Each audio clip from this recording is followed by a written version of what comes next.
Liahi. I wonder if Kawila would work here. Sandalwood would like this area. Yeah. Sandalwood grows wet and dry areas. But some woods only grow in dry areas. Kawila, Oa, those things will stay bush almost my whole life. Kawila tree this big is 600 years old. Wow. Okay, you ready for your provocative question? Are we? How's the sound? The Going? sound is fun. Okay. The sound is fun. Right. Are we rolling? Is the provocatives upon me? Yeah, he's already rolling the camera. Oh, he has. Okay, so I'm supposed to look at you now. Yes. Yes, dear. What is What? this profound?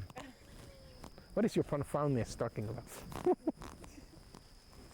In terms of what we talked about before, I thought it was really important to get on camera what you said about compassion, His Holiness's visit, and if there was any kind of impact at all, it would have to be, the significant call would be to recognize compassion. Well, we talked about what's His Holiness as well. Many would try to find comparisons that are familiar. I find his spiritualness familiar. He comes from a different culture and with different sets of rules. He lives on an island of mountains. We live in an island of ocean. Both of us have limitations. We've also both have outside ideas strongly dictating what we do in our country. Ours seems to be benevolent, and so we don't tend to look at it as the same adversities that the Chinese government consider Tibet's in a province. But what does a soul, that is the political and physical being. Now the other being, the reincarnating of the Bodhisattva of compassion, called the Dalai Lama, His Holiness,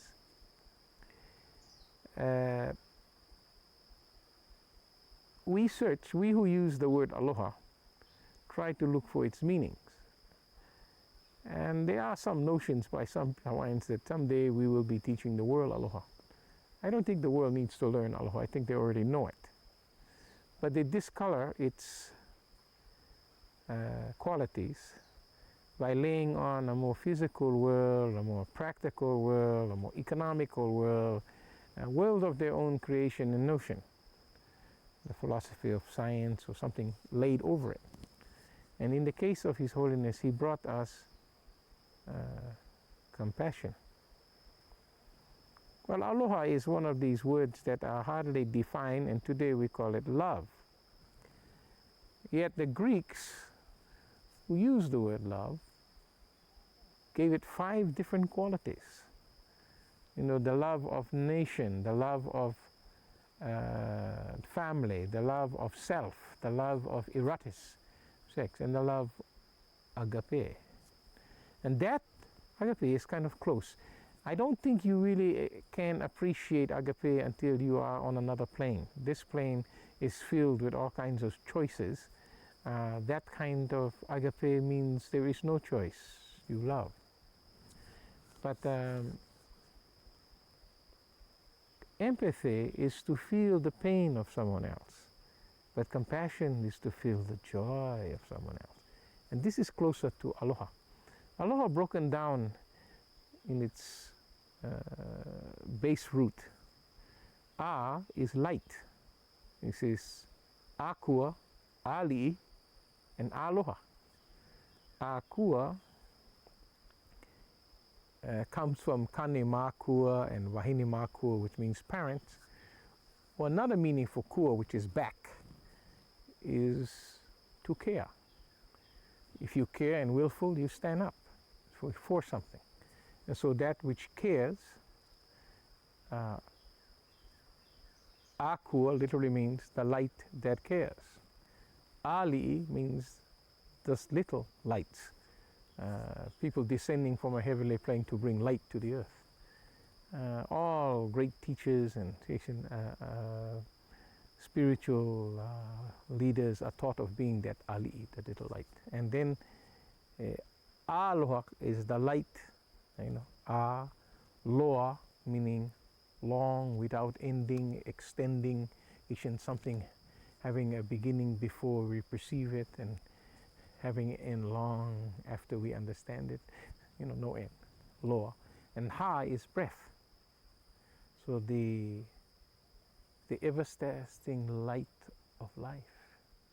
So I wish you life. Aloha. Well, compassion has that same thing. It's to the empathy of life. But not in that sad sense, but in the joy of it, the total appreciation of it. So he reminds us of this. He brings that spiritual part of aloha back into being. Now we have in Hawaii taken aloha into all the codifications of the European notions of church and religion. But here is a man who does not call on a God. And yet he has love and compassion. It's deeper to understand this. Hawaiians talk of their gods as having attitudes. There are 72 attitudes of ku.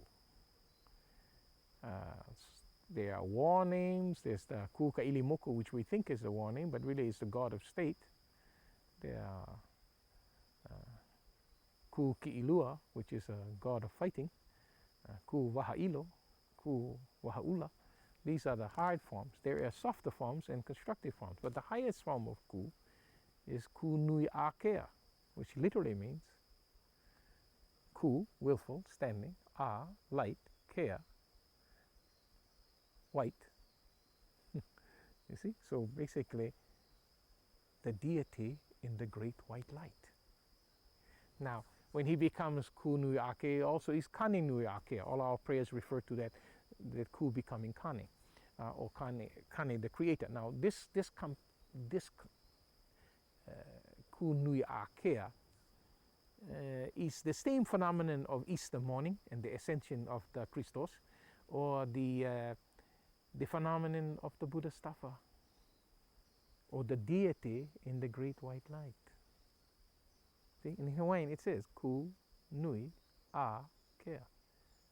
Ku, willful, nui, without end, ever expanding, light, white, or the great white light expanding. And this is a recognition, thousands of years old, shared by everyone, of the chief deity, or the thing we want to call God.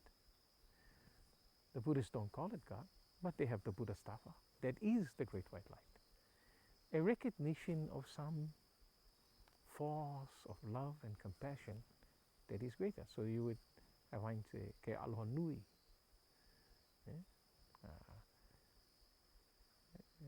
Halani wa kea is another name for great expanding bright, Sky Father. These are some of the basic principles in Hawaiian. And so his presence, for me, brings us to look at our spiritualists again. As Hawaiians become more political in their strive to change the world and make it a more compassionate place, by removing the cardinal voice of law and lawyers and realtors that sell lands to outsiders and do not care, as we become marshaled up to correct the land problems, the moku problems, and the feeding place, the aina, we kind of lose track of that thing that Hawaiians already possess. And I feel that His Holiness reminds us of that condition. That He, in a more adverse condition for His people, still possess simpatico or blissed. And there, I think there's a photo around him sitting on the stage in the shower, listening to music, and in the state of bliss. And he just reminds us of the ecstasy of aloha. This kind of condition and this kind of person, this is not a political person. This is a high spiritual being, allowing us to come close to Him, to be in the body, the Son of Man. And in this kind of value, there are many ancient murmurs, but there is a clear tone, and it goes beyond language, and it goes beyond philosophy, it goes beyond political condition. and a sadness of our heart into the ecstasy and compassion of being with an enlightened being. For me, it was a very rare feeling to shake his hand, to embrace his hands, to receive a scarf of light, white and ever expanding. Something like the great white light of Hunuyakea. Yeah, we could explain. Yeah. Let's see.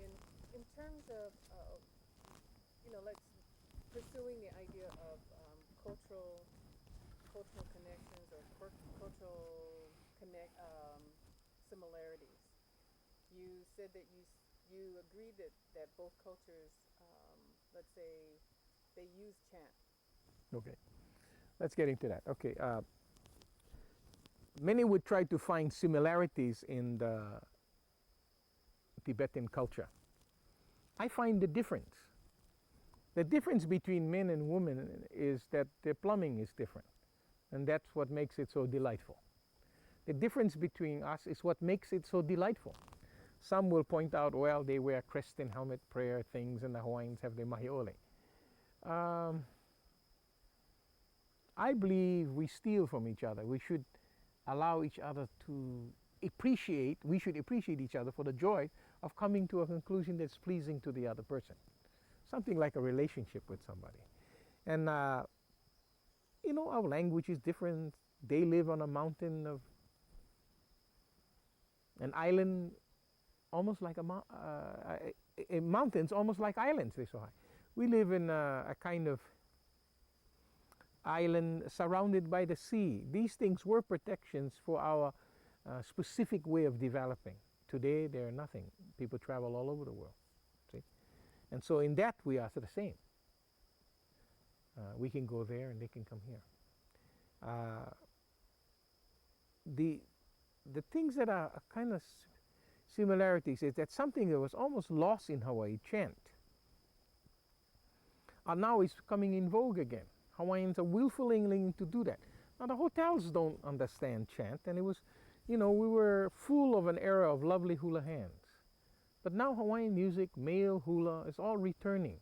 That comes from a kind of a ancient murmur, a sound that has always been there, and maybe not totally understood and forgotten by some of us.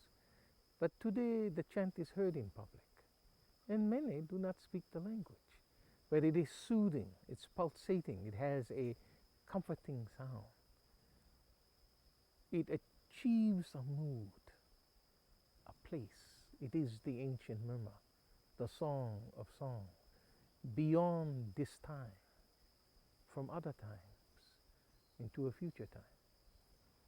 They chant.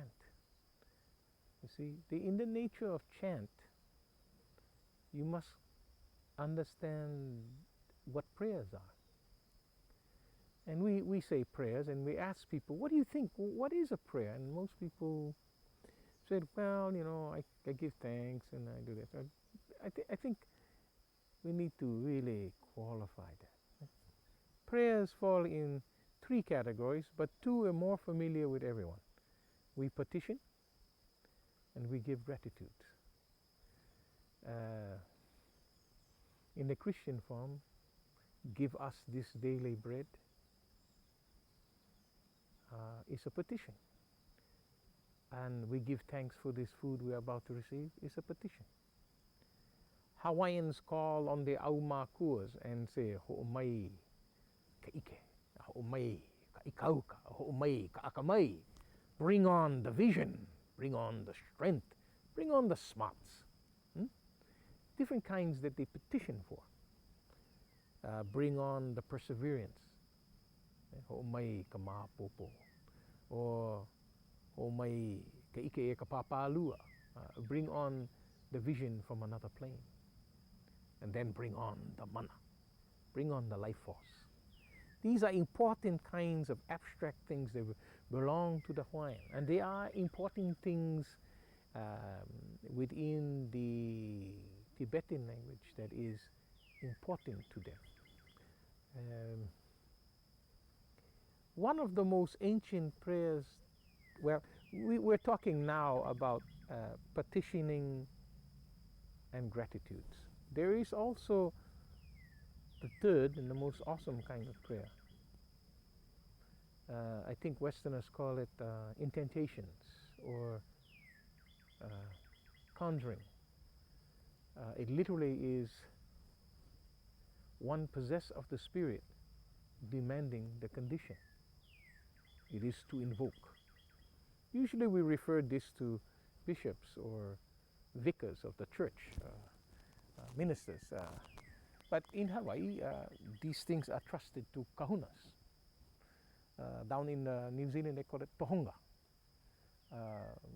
I presume that almost any of those lamas are at that tohonga or kahuna stage, that he can invoke a condition.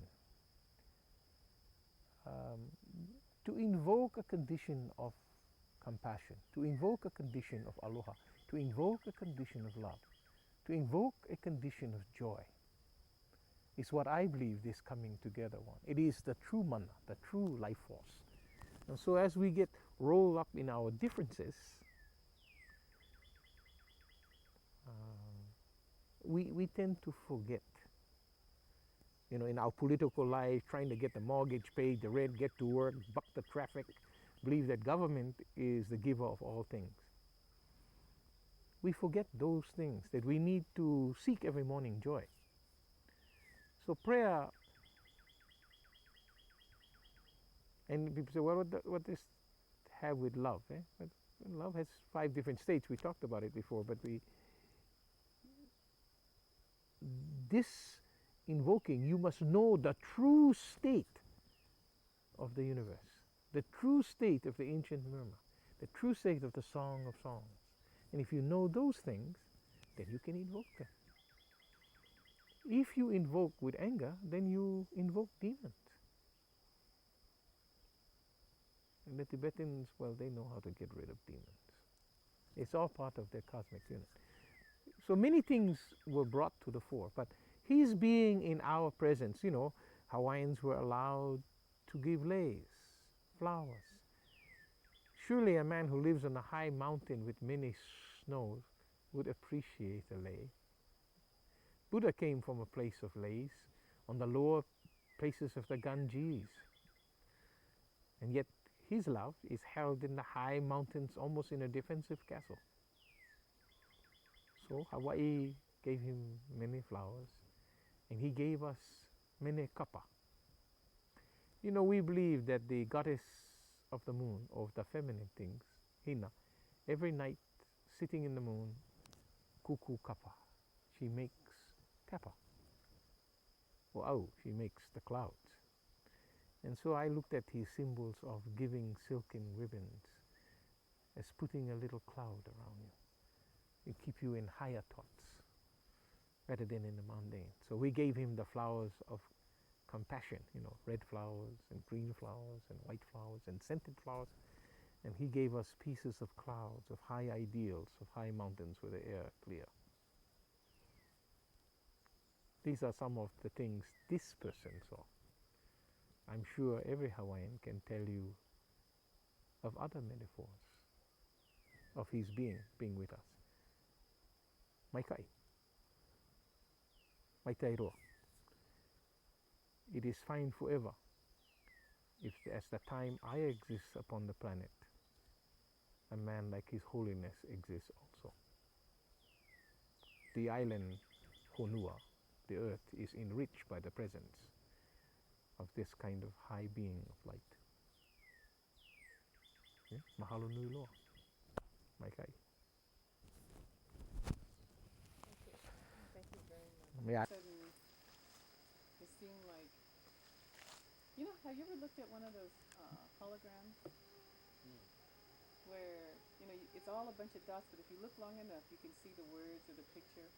That's what happened to you there. Well, that works? No, for you, it's like for me, you went into a different place. Yeah, the sun, I don't know if you can all see of a my sudden, eyes the focusing, but I was going, wow, look at this. He's yeah, moving yeah, out of this yeah, dimension. yeah. Yeah, just shoot him as he's walking away when he comes down.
Keep coming.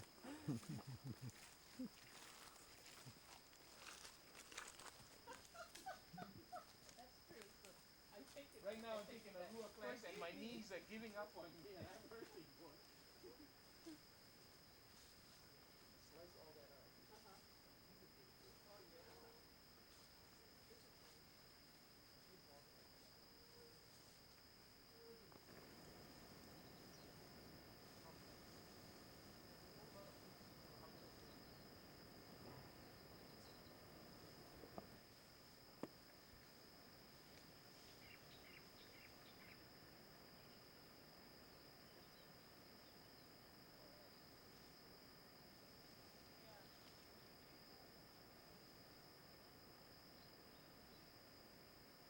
No good, eh? You gotta know what it is first.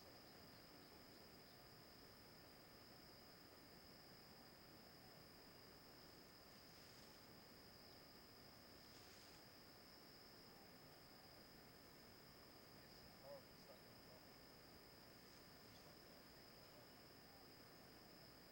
Let me fix it. What I'm gonna do is throw it on all the veggies. Collect the little pieces. This is good.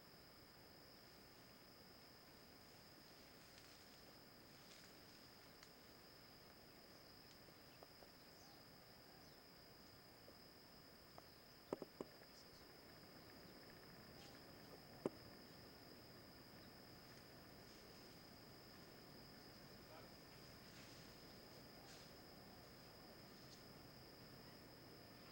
Anyway, this is what makes something.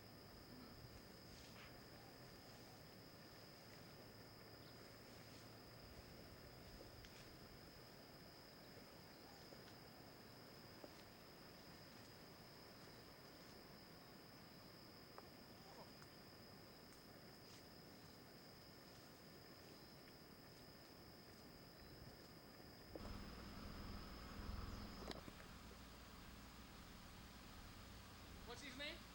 Eric. Can't Eric. Huh? Eric. Eric! Where are you? In the booth?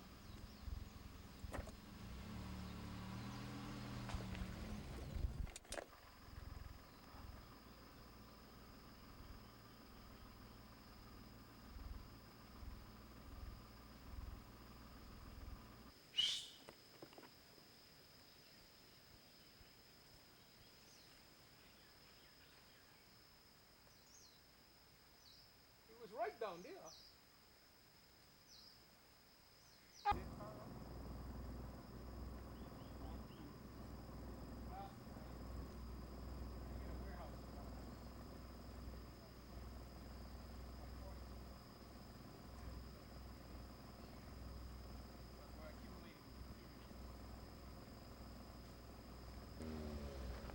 I told you stay in the river, we'll pick you up on this side.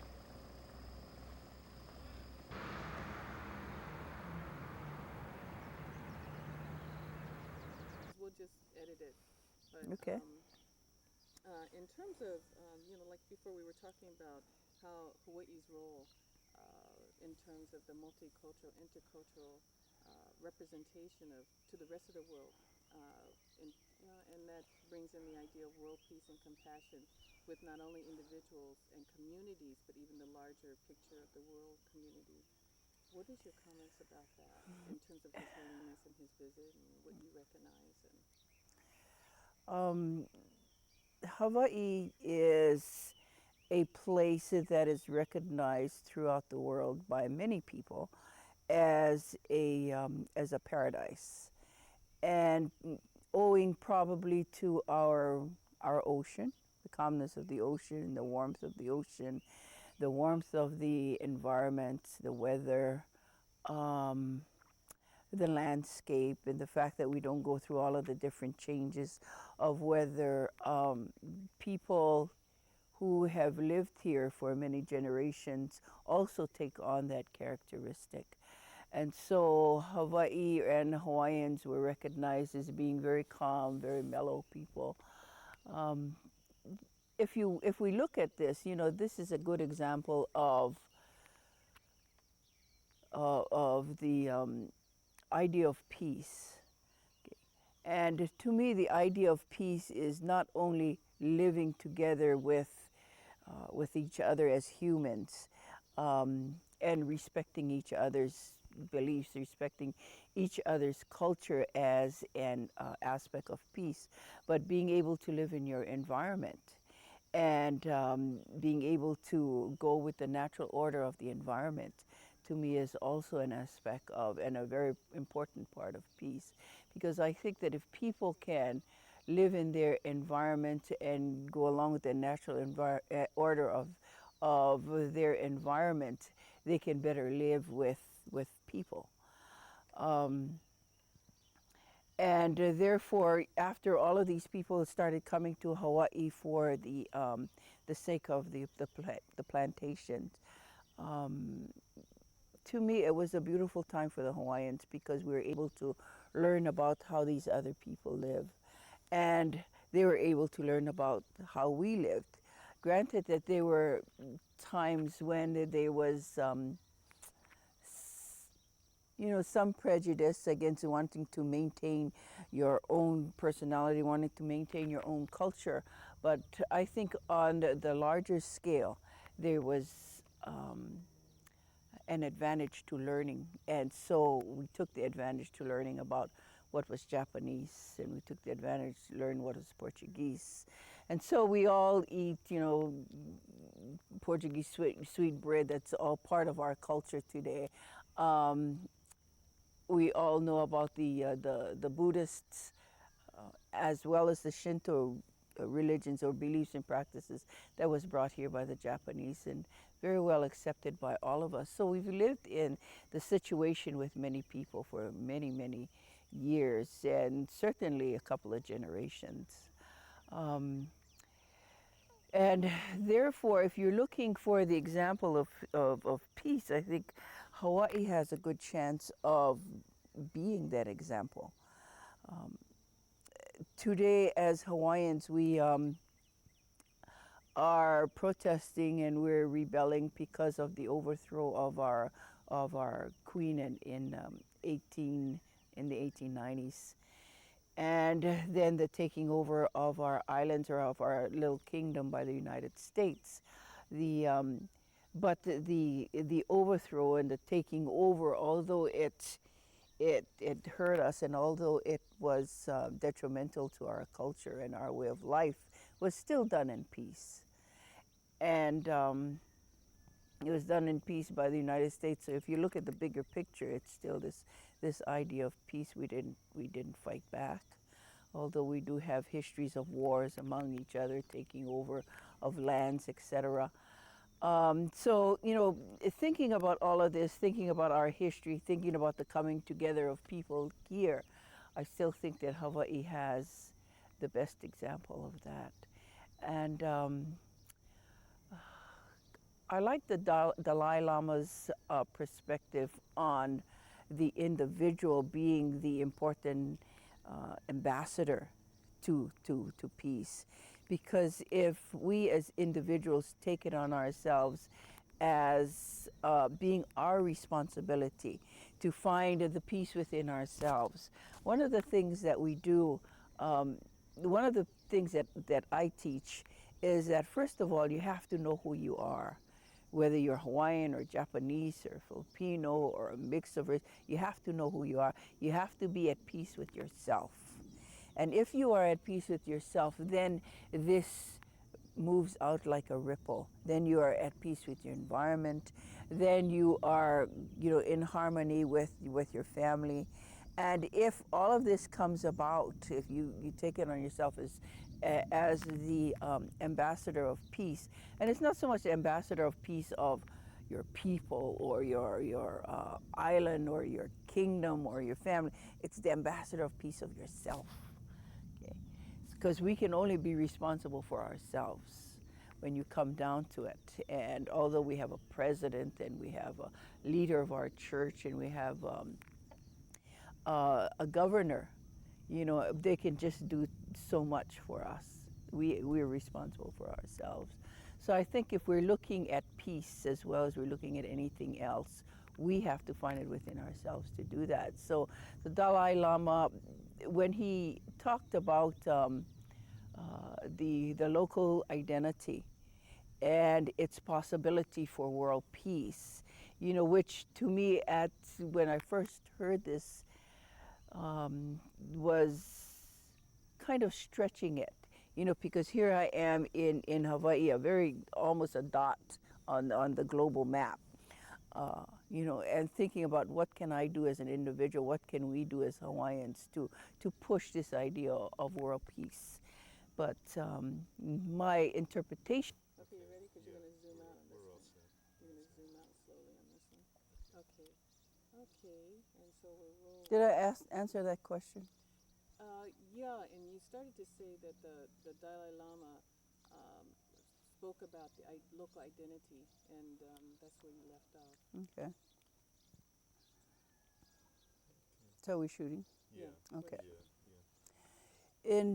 When I first heard the topic that we're supposed to speak on, local identity, and its I guess comparison to the idea of world or global peace. And after I heard the Dalai Lama talk about it, I think it had to sink in for a while before, because my first reaction to it was, is it possible? And or are we just spinning our wheels? And but I also went back, as I said before, on what I believe in as knowing who you are first. And when we talk about local identity, that's the first local identity before you get out into your own community. But after I heard the Dalai Lama talk about, his ideas of local peace, I mean, local identity and world peace, and after I've read a lot of the materials that was sent to me about his talks and his life, etc., because I didn't really know anything about his life and who he was. I knew that he was an exile, spiritual leader, and a leader of a country, and and I had read all of that, but himself, the person, the individual, I didn't know very much about. But it was enlightening to me to hear his initial talk, that one that we did at the Hawaii Prince. And after much thought about that, then it took me a couple weeks to think about that.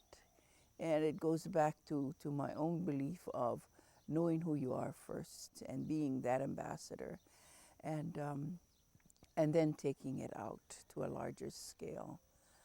But it's a big responsibility for us. It has to do with his own belief in letting go of your other characteristics that maintain the idea of me, me, me, me. Okay.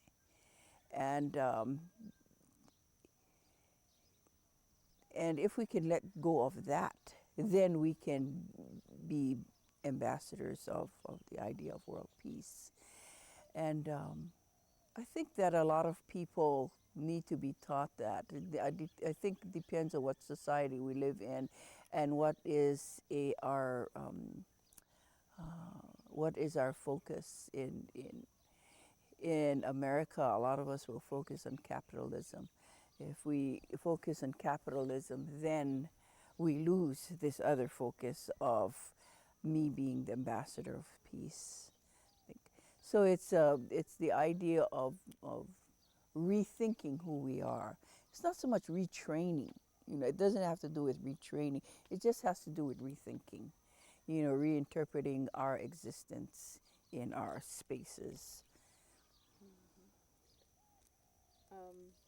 That one was really answered very well. Thank you. In terms of one of the things he also mentioned was having a lot of respect for the Aina, the land and nature. And could you make some comments about, from the Hawaiian perspective, about that? I like that idea of the being in touch with the land, because initially, we as Hawaiians and our ancestors were nature people. You know, the land was their ohana, not as a metaphor, but literally. And so it was them taking care of the land, and the land will take care of them. So it was a reciprocity of giving and taking and giving and taking. But the giving and taking wasn't only with family, wasn't only with ali'i, wasn't only with people, wasn't only with visitors. The giving and taking also had to do with how you treated your land, how you use or abuse your land. One of the thing that was most revered on the land was water. And so we have all of this chants about water. We have all of the different forms about water. And when we talk about our gods, we're talking really about the different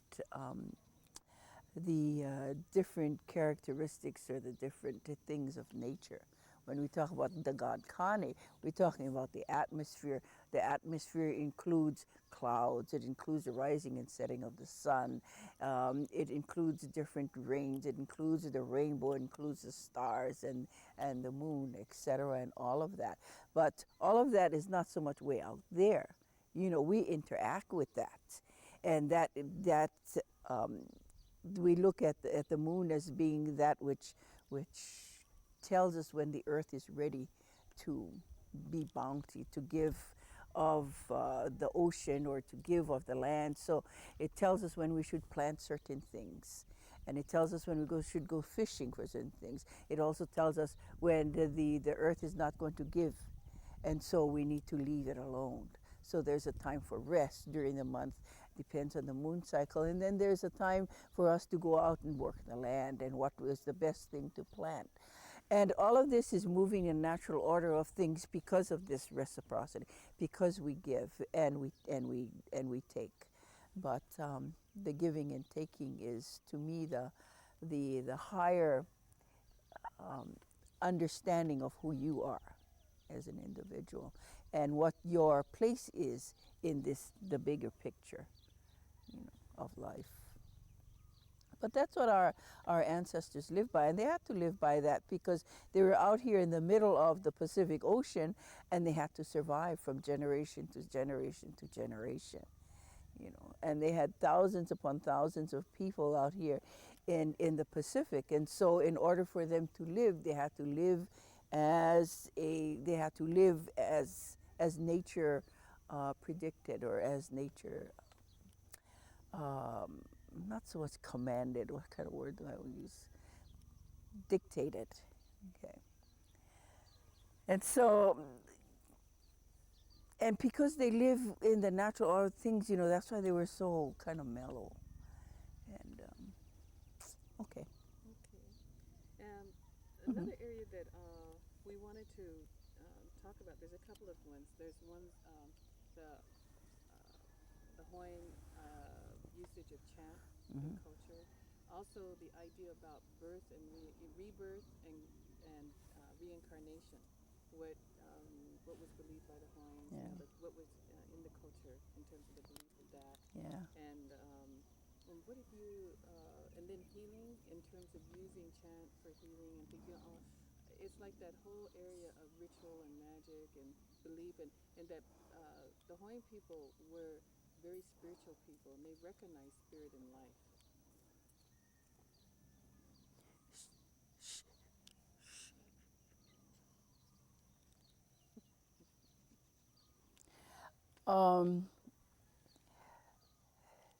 Because they were so in touch with nature, these are the spiritual essence which was necessary to help them survive, which I just explained.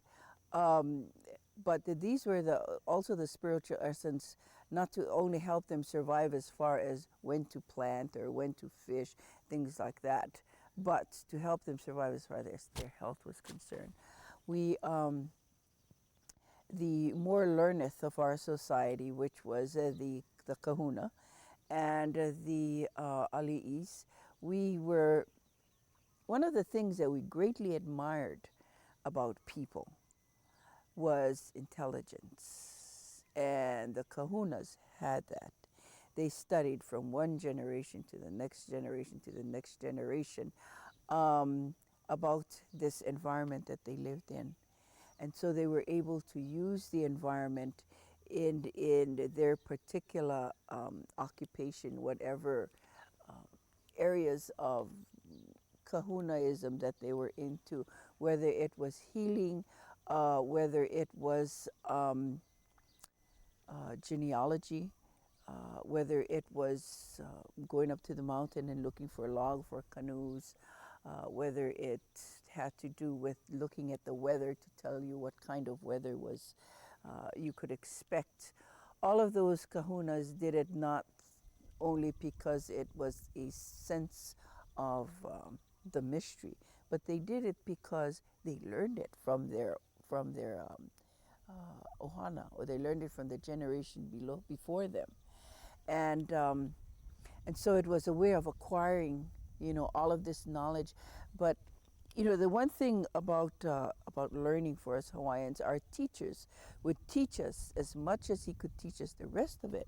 We had to find out for ourselves, which means the feeling of what these prayers were about or what these chants were about um, was good and well, and we understood the words and we understood how we could interact with them. But to actually get into it, that was up to us. That was our spiritual connection to that part of life or to that part of nature. But we had to uh,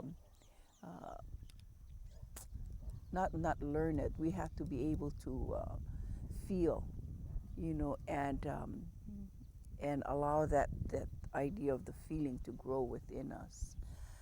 Um, but prayers were a very important part of our life. We prayed all the time, and we prayed in the style of chanting. We had to, in order for us to pray, we had to say it out loud. We couldn't. To pray to ourselves was, almost unheard of, because whatever the essence was out there were the entities out there to that we were sending these prayers out had to hear it. So we always prayed out loud, and the more repetitious, the better, because and again, it depended on what we were praying for. If we lived on the windward side of the island, we wouldn't pray for a lot of rain, because we get a lot of rain. So if we lived on the westward side of the island, those are the prayers that we would use for our survival, was the prayers for rain. And all of these prayers came in chant forms. We had many, many different chant forms. And if you were a genealogist and you had to chant all of the genealogy of an Ali'i line, and you would go from many, many generations all the way to the beginning of time, then you would use a form of chanting that would allow you to go through it very rapidly, which is one of the forms is kepa kepa. And so you had all of the different, you have oli oli, you have kepa kepa. If you're doing a chant for love and you want to express your love to a woman or a man that you're trying to attract its attention, you would do another form of chanting, a ho I, which is kind of a welling up within you. And when you do that particular chant, that those people who are listening to you go through the same kind of emotion and feeling as you're going through. Words are very important in how you put words together. But chanting was a great part of our life. And today, a lot of when we do the hula, we do chanting. But what hula is a reflection of the particular time that chant come out of. Okay. So because we do hulas to the deity Pele's, and not so much to the deity Pele's, but Pele, but the eruptive phases and the building of land. And when we do those chants about that, the building of land at Kaniahiku, or building of land at Kilauea, and we do it over and over, what we do is allow that particular eruptive phase to relive, and that particular time to relive over and over and over again. But one of the things that we were taught, actually very late in my mother's life, because she's the one that taught us to chant, is that when you are able to chant and take your audience out with you into that time that the chant is going on, that you have reached a very good level of chanting. But in order to do that, we have to understand what the chants were about. You know, when we were growing up, we were just taught the chants and we did the chants and we did it over and over again. We felt good about, you know, doing the chants. But to actually understand what the chant is saying and the many different levels of what the chant is saying, and to have the image of what is going on when the chant was being composed. As the original composer was observing, you know, these eruptive phases or the birth of a child or the rising or the setting of the sun. And if we can eventually see it through the eyes of the composer and see what he is seeing, then we have reached that level of understanding that chant well. So taking ourselves away from this mundane, all everyday life into that world of that composer. When we can do that, then we are, at that moment that we're doing the chant, we are purely and spiritually Hawaiian. And we leave, you know, this world to get there and to relive that time all over again. So chanting is a very important thing for us today, and I think that more of our young people are wanting to learn to chant. And not only using it in hula, but also using it for the rising of the sun and the setting of the sun. And, you know, being appreciative of that. We take all of these things for granted all the time, but being more appreciative of the rising and the setting of the sun. We do chants to our ancestors, and our ancestral connection is very important because they are part of us. They are who we are. And to keep them alive is to keep ourselves alive, and to remind us that we need to have more children so that it also keeps us alive and keeps them alive. So the line continues. And so we do those chants of our ancestors and to our ancestors. I'm happy that more young people are becoming interested in chanting. You know, in terms of chanting, I heard you say that the most important. I heard two things. I wanted to clarify them. One of them that you said had to do with the words that were being chanted. Is it specifically the words, or is it more the sound of the words? And then also the other thing is you said that there was I got maybe that you were saying that there was when you said that when you could get into the mind of the composer, then you know you're really being there, Mm-hmm. you know, and really calling forth what it is that you're working on. So is it a mind thing too? Is there something about an attitude of the mind or being in a certain place or a belief at that moment when you're doing it? Yeah, that's a really high level of understanding or of chanting, that you can not so much being in the attitude of the mind, but you feel here in your na'au. And if you can see what the composer is seeing and you can feel what he is seeing, and then you make that whole thing live again. And so because it was living for him, it'll live for you. Because it's living for you, it'll live for people who are with you as well. And so it's not so much the mind that is playing, but a feeling. And when I say a feeling, because the feeling has to do with your spiritual connection. The other question was, what was the other question? The other question is that, you know, is it more the power of the sound, Oh, okay. or is it really the words Yeah. and the meaning? Yeah, that's another level of trying to chant to. First and foremost, when we chant, it's the words. Okay. We can do without hula. You know, hula, we cannot dance if we don't have words, because we're not, you know, other people of the world do that. They dance with rhythms. We don't do that. We dance only if we have words, because what we're doing, the dancing is just a reflection of the words. And so the words are important. So first and foremost, we have to understand what the words are all about and understand the many different levels. One of the maybe the simple metaphors is the idea of the lehua flower. And the knowing that the lehua flower is beautiful, that it grows first of all on a new lava flow.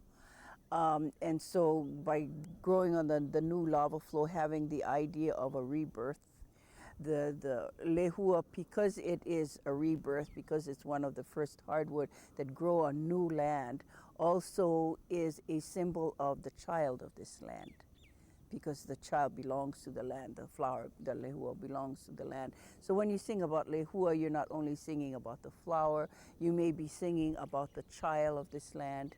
You know, my lehua blossom, meaning my child that was born here. He is of Hawaiian ancestry. The lehua also, because it is the first flower that grows, first hardwood that grows on the new lava flow, is then also connected to Pele and the making of new land.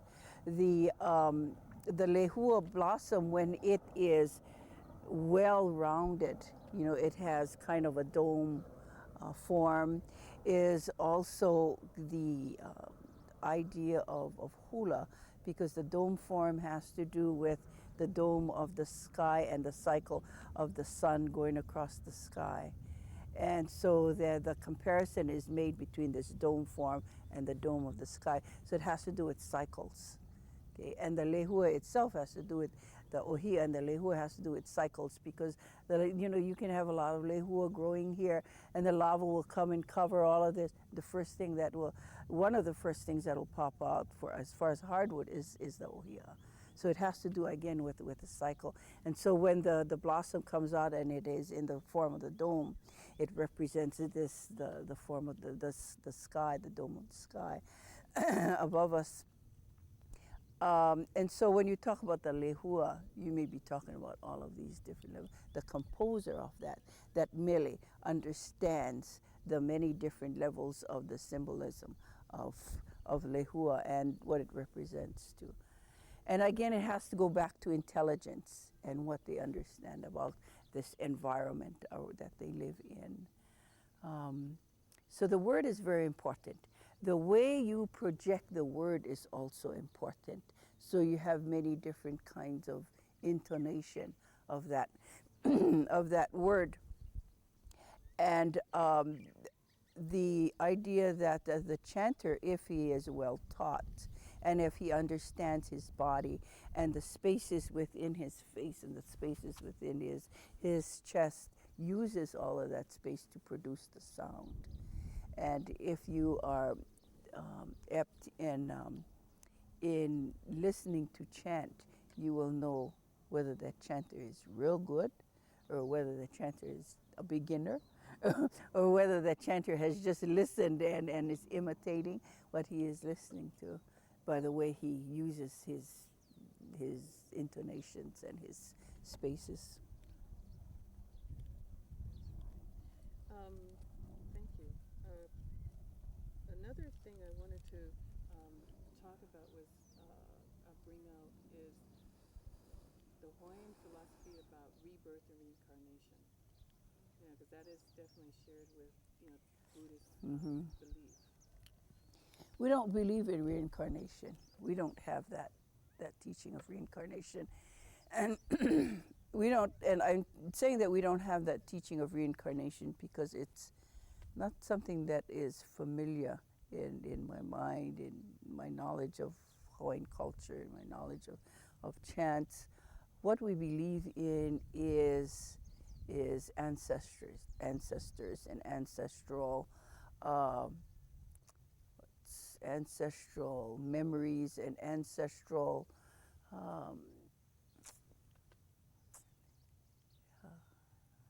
rebirth.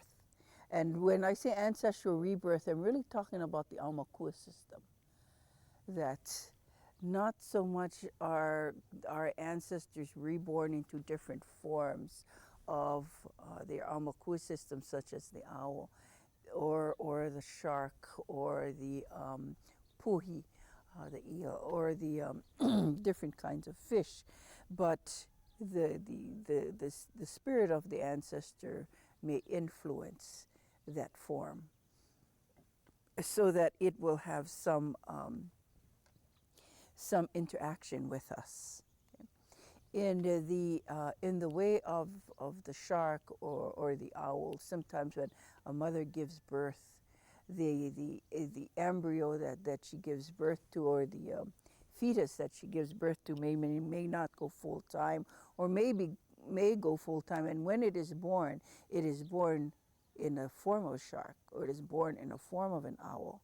Therefore, that child belongs to the shark line of your family, or the owl line of your family, telling the mother that that this child belongs to the ocean. So the child is put in the ocean, the shark child, and it lives in the ocean as the ancestor that belongs to, or as your family member that belongs to the ocean. And this is the shark that will come back to be fed, or this is the shark that will come back to help you if you're in the ocean. Okay. And your ancestors who have died before that, because they are connected to this shark, may influence not only this shark but other shark forms to help you, but not all shark forms. Just because the sharks are your that particular form is your aumakua, doesn't mean that all the shark forms are your aumakua. So you cannot just go out in the ocean and swim among the sharks or anything like that. Okay, so just don't take advantage of that. But if there is a sense of reincarnation, that is the sense. But they maintain their own forms, and there will always be a spiritual form for us, and they will always come back in that spiritual form to influence our thinking, to influence our what we're feeling, to protect in time of need, to give information. Or they may influence the animal forms, those kinds of things. That's the closest, I think, to reincarnation that we get to.